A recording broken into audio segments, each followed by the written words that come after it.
got to spend a little time with Wayne Gretzky over the weekend. What does it mean to have a relationship with someone like him and the stature that he still has in the game?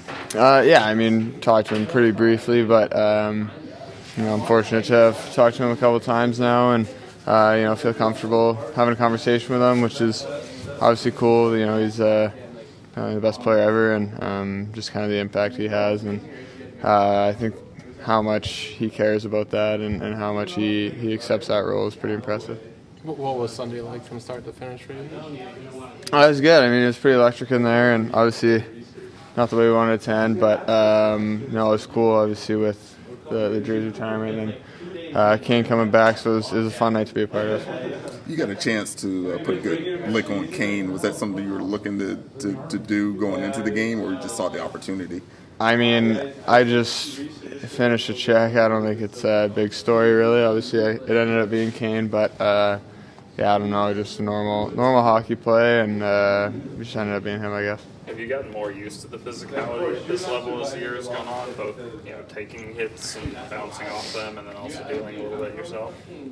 Yeah, I mean, we've played hitting from a young age, and obviously every level you go up, it's another step. Guys are bigger and stronger and smarter with giving them whatever. So you get used to it and kind of figure out where you can be, but. It hasn't been crazy. I mean, I've taken some good lifts, but that's going to happen for sure.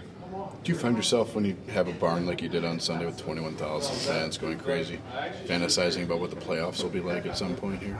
Yeah, you think about it for sure. I mean, our crowd's been pretty electric all year, and obviously that was a step up with, it was rate packed, and they were all pretty fired up. So obviously that's what we want to get to soon, and it'd be pretty fun for sure. Seems like the offense has turned up a notch. What do you credit it to? Sorry? The offense is turned up a notch. What do you credit it to? Like, since your return? Like, personally, or like? No, for the team. I don't know. I mean, I think we've had some good amount of puck possession and stuff, but we're still, maybe not putting as many in as we like, but I don't know. Have you gotten more comfortable with leadership stuff, kind of talking to larger groups? I know earlier on, Felina said you were doing a lot of the kind of one-on-one giving guys tips, but have you gotten more comfortable in maybe group settings with that? I think so. I mean, you're still young, and you got to kind of understand that. And I'm not the loudest guy by any means, so I don't know if I feel like I saw a play or something, then I'd tell a guy, but I'm not really yelling at the group or anything crazy like that. When you guys are meeting before, like a power play or that sort of thing, what are you going over in that situation?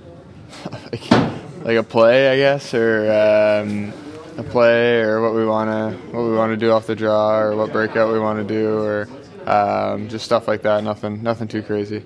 What have you liked working with Pavillier so far? Yeah, I mean, he can fly, obviously, and he thinks the game well, and he's fun to play with. And I think as you go on and play more games with a guy, then you kind of get more comfortable with where he wants to be, and you build that chemistry. So hopefully we can kind of continue doing that. Well, you already have some chemistry brewing with Khrushchev. Does it make it easier when a third guy comes in to just kind of fit the mold a little bit more seamlessly? I think so. I mean, me and Kirsch play together, a lot now, and I feel like we're pretty comfortable together. So just adding, another guy on the line or switching a guy or whatever, I think maybe makes it easier just because we already have we already know kind of what each other like to do. So it's easier to add a guy, I guess. You were talking to Felina about how tough the season's been, just wins and losses. Like, how tough has it been on you personally? I mean, it's a pretty obvious question, but losing sucks, and no one enjoys losing. You take that, and we have a lot of pride as professional athletes, and it's hard, and losing games is no fun. So. I mean, it's been tough sometimes for sure, but I think we're just trying to stay as positive as we can and grow, and obviously take a step here in the last bit of the season. I was talking to Crevier about losing that front tooth, and you had your jaw injury. As a hockey player, is that ever always present in your mind, or do you just not even think about the inevitability of maybe losing a tooth? No, you don't think about it. obviously I guess it's a chance, but yeah, you're not really going out there worrying about it, I don't think. I mean, maybe the odd time in practice, if a sticks out and you see the puck coming, you might throw a glove over your mouth, but I don't think you're ever really thinking about it too much. You got to spend some time with Nathan MacKinnon at the All-Star game, and you get to play him around. Any worries because he got his hands on one of your sticks that he might have a little edge now that he didn't before? I need to touch his stick. That sounds a little weird, but I think I mean, he's obviously having a year, so I mean, he's been pretty impressive. So I don't think what I'm doing is going to help him at all. So no, it's been fun to watch him. Is it different when you are able to spend time at like an All-Star game or an event like that to then come out and play against guys when you have a little bit more of a personal relationship with guys, or you're able to spend time with them socially even if it's on the ice at an All-Star game? Once the game starts, I mean, not really, but maybe in between a whistle or something, you say what's up or whatever. So I don't know. It's good to have those relationships with guys. You can learn a little bit, but once the game starts, you're competitors and you're not really worried about hanging out or anything. So yeah, but he's a good guy, and I've enjoyed kind of spending a little bit of time with him, and I got to meet Cal a little bit too. So yeah, that was good. But once you're playing, you're not thinking about it. It's that time of year where people are kind of talking about who has the highest odds for the #1 pick, and obviously a lot of talk around Celebrini. I guess having been on the other side last year, were you aware of like who was in the standings, or were you does that become distracting as someone who I guess looking in Celebrini's shoes, like does that become hard at all to kind of balance that, or look at that part of the game too? No, I'm sure he's focused on his team right now, and obviously he's an incredible player, having a great year, and but they're in big games. I know they obviously got, I think the tournament is probably pretty soon, so I don't think he's stressing about it too much. He's trying to play his best hockey. I know that's where my head was at last year. Not to harp on the Kane thing, but I don't know, maybe he was joking, but Kane said that if you didn't have that bubble on, he was going to go after you for that hit. Did you want to respond to that?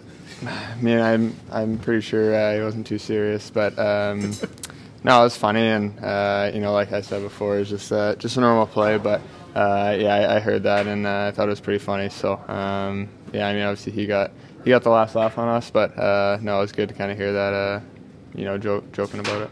But I mean, you can understand what you and Kane, why people would make such a big deal about that.